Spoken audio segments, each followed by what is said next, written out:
مور خو نن پرېږده، مور ته خو خلک دومره سپک نظر کوي.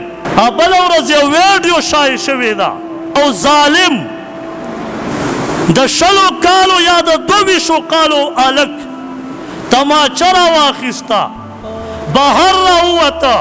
هغه بچیا چې تا به مې تیزې د شپې په یخنۍ کې وکې، مور به صفا کړې، په وچ ځای به یې سملوې، په خپله به په لنده ځای سملاسته. ای مسلمانه، تاله به یې په خپله خوله کې روټۍ پسته کړه، تاله به یې درکړه. مسلمانه، په پردي کور کې به چې چا څه شی ورکړه، ستا بچیه ستا غم به ورسره و. د خپل پردي کور نه به هغه خوراک په څادر کې وتړله، تاله به یې کور ته راوړه چې بچی مې به وخوري.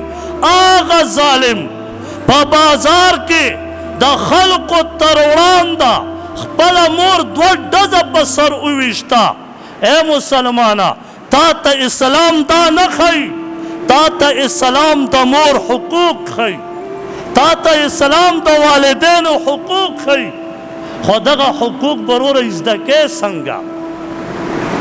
دا به د صحابو نه زده کې، دا به د نبی علیه الصلاة والسلام د حدیثو مبارکو نه زده کې، دا به د قرآن نه زده کې.